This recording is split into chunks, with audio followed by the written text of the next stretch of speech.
Hey there, I'm Joey from EDH Rec. Let's talk about bad deck advice. I believe we've all had experiences like this, right? We put a deck list online with no intent of receiving any input on it. We're really just happy with the list, and then it gets comments on it from some people offering unsolicited feedback, like, why no X? And I'm shocked you didn't include Y, and you should play Z instead. Or there are cases where you do ask for advice, but the advice that you get, either online or in person, is something that you know in your heart of hearts is just not a useful suggestion. It's not going to improve your deck, even though the advice clearly comes from a really well-meaning place. How do you navigate situations like that without coming off as stubborn or unreceptive to other people's feedback? We've done a whole episode about deck advice, and I encourage you to watch that episode. And I also encourage you to like and subscribe too, by the way, because it's just a proven fact that subscribing prevents mana flood, which is wild. But anyway, in that video, we covered deck advice a lot from the perspective of giving advice and how to make sure that you are giving good deck advice. But in this video, I'd like to dig a little bit more into the aspect of receiving deck advice and what to do when you know the advice you've been given is still kind of missing the mark. So to start off, of course, there are different kinds of bad advice. Most commonly, the unsolicited variety. You finish a list, you post it online, you're proud of your work, and then someone chimes in out of nowhere saying you should play some other thing. And seriously, people have no chill. Like, they've literally done that to my mom's decks. Like, she should play X in her flying deck. Like, girl, no one asked. And also, no, she shouldn't do that. The only thing that anyone should do is play what they like. And at least in my anecdotal experience, there tends to be a higher than average overlap between advice I didn't ask for and bad advice. For instance, it's in unsolicited advice that I most commonly see people say, why aren't you playing insert card name here when that card is like already in the deck?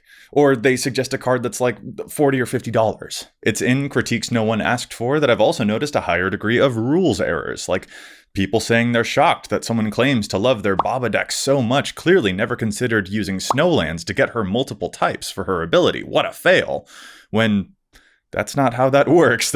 Snow's not a card type, it's a super type. Why you coming in with that energy? If you hadn't come in hot, you wouldn't have burned yourself. Or, and again, this is still anecdotal, those random chime-ins are the times that I'm most likely to see people suggesting changing the commander.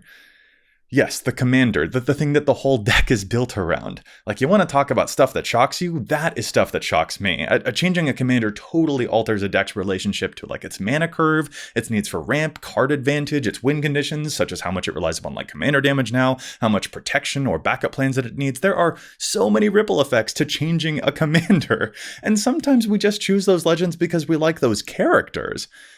Changing a commander is the last resortiest of last resorts. I am stunned when I see people suggest that as their first thing.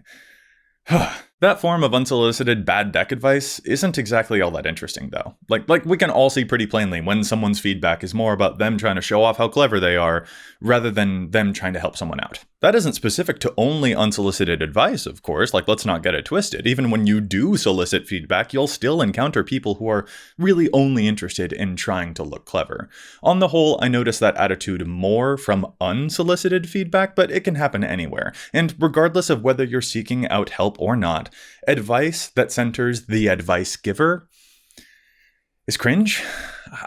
I know that word is so overused, but I don't have another word for it.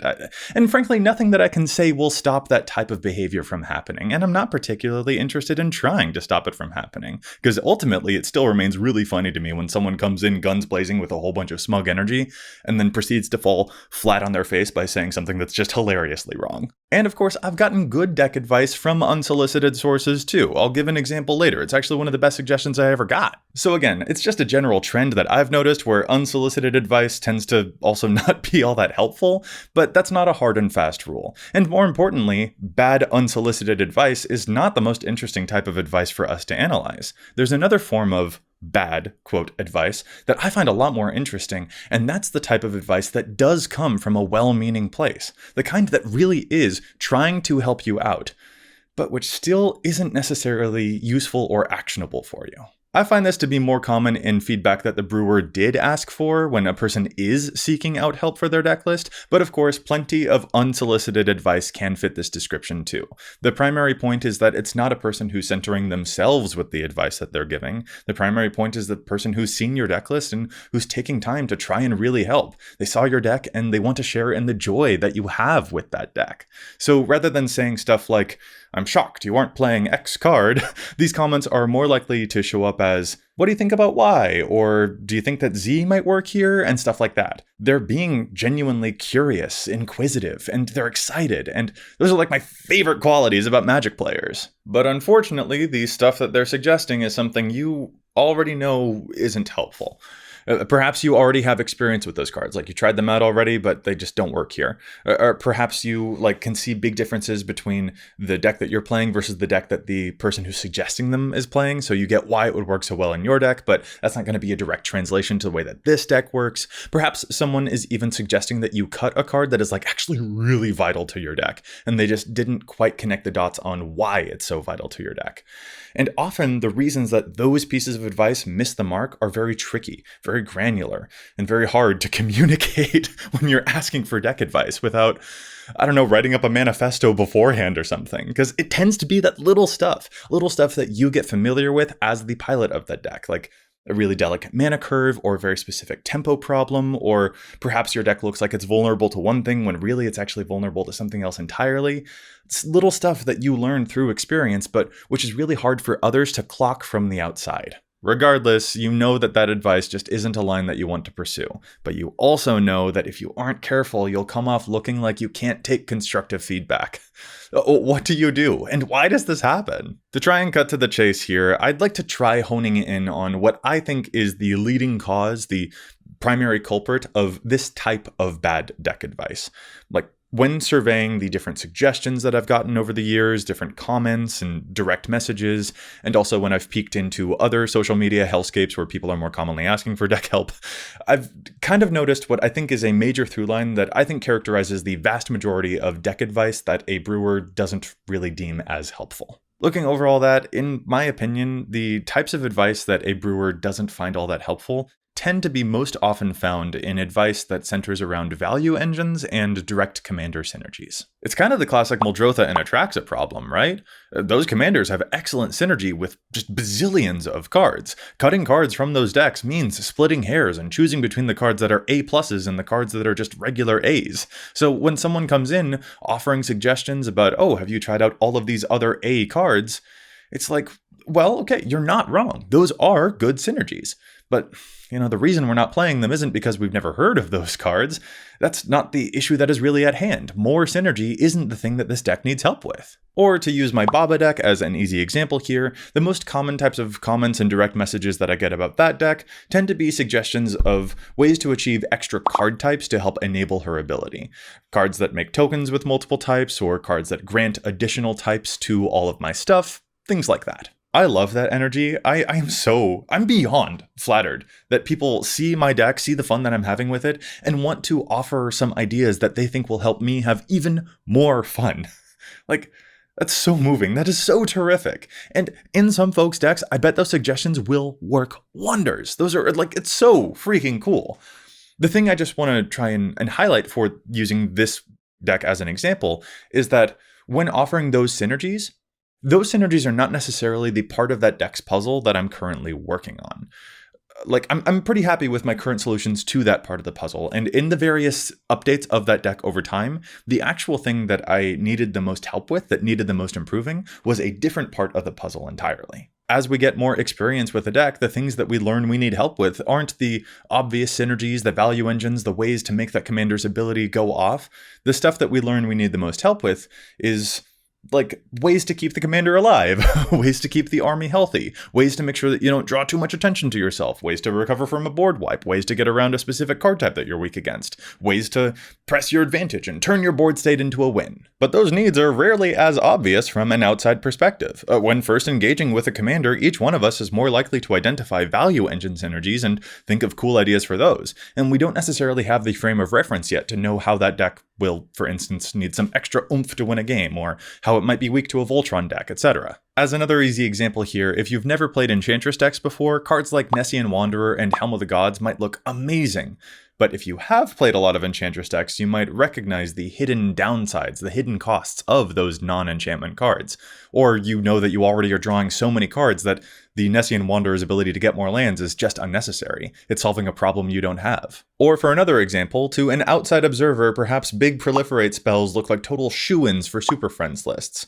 But to seasoned Super Frienders, you know that the primary struggle is actually trying to keep those friends alive at all. So a spell like that is really optimistic, but perhaps it gets the tempo a little backwards. It feels a little magical Christmas landy, and your concern is more about keeping things alive than it is about amplifying stuff that's been left alone for a turn, because when does that happen? Or as another example with that Baba deck yet again, I've gotten suggestions sometimes for cards that would trigger on my end step if I've gained a life that turn, because Baba, her ability does indeed gain some life.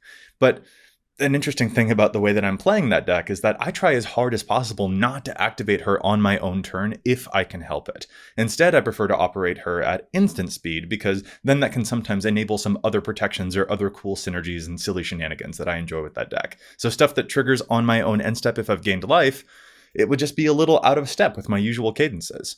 None of that is easy to notice just by looking at someone's deck list. In other words, this type of, quote, bad advice is often just the result of it being two ships in the night. The brewer and the feedback giver are just looking in two different directions. So for me, at least, if I've asked for some help and I've gotten some sus advice that I think is looking at a different puzzle than the one that I'm trying to solve, I think it's my job to make sure that I'm more clear about the thing that I'm seeking advice on, to make sure that we're looking at the same target. Hopefully I've said that up front when I first started seeking advice, but even if I already have, re-clarifying that goal is still going to be my move, because I think that tactic can come off a bit better than some other responses might. Like if I were to ask for help with Baba and someone says, well, I think biotransference could be helpful to give you more artifact types to sacrifice to her ability, and then I just responded with, no, it makes me too vulnerable to artifact destruction and stuff like Vandal Blast. I don't think I would come off as looking very generous or appreciative of the people who are taking time out of their day to try assisting someone else. Whereas I think it just comes off a lot better if I end up saying something that's a bit more like, hey, I like the way you think. Extra card types are really cool to explore. You know, I'm thinking on it more now, and if I'm being honest, I think I'm struggling the most with like win conditions. Hopefully that communicates what I want it to, and it doesn't make me look like I can't take criticism. Like if I've sought out help, there's no reason to make someone else feel anything other than appreciated, even if I'm not gelling with their suggestions, because I'm more likely to get more help and more helpful help if I can make sure that they feel valued for their efforts. Like no onlooker is going to want to give you deck help if it looks like you always say no to other people's ideas. Again, hopefully you've already communicated your needs and the types of advice that you're looking for up front, but sometimes people will miss it. And of course, even when you are clear about the stuff that you need, sometimes people just get focused on the thing that they're looking at because those synergies are looking so cool to them. So it's hard for them to see what it is that you're after. And frankly, when it comes to moments like that, sometimes the move is just to say nothing and kind of move on. For instance, years ago, a friend of mine suggested taking sacrifice outlets out of my Rayhan deck.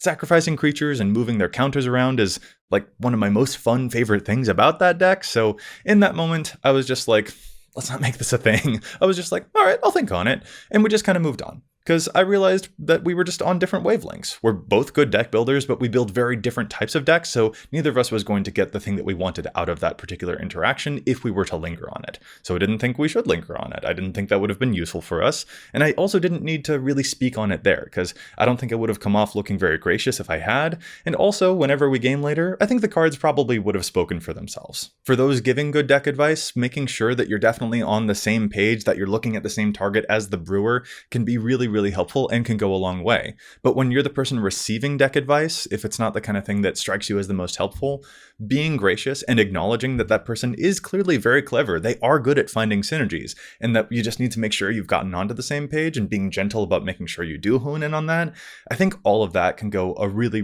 long way in helping make sure that someone feels proud of the advice that they give and that someone feels satisfied with the advice that they receive. Now, it seems only fair in this discussion that I give an example of really good advice. So here's one of the best suggestions that I ever got. It was unsolicited deck feedback. I wasn't seeking out deck help, but it was really, really wise. A listener got in touch with me and gave a suggestion for my Baba deck that I thought was so good that I wound up using it as a challenge the stats on one of our podcast episodes. The listener's name is Brian, and his pick was for the card Starscream, which I've become a big fan of in that deck. It introduces the monarchy, and it's really good at stealing it back, and when it does steal it back, it can start dealing 2 damage to an opponent per card that you draw.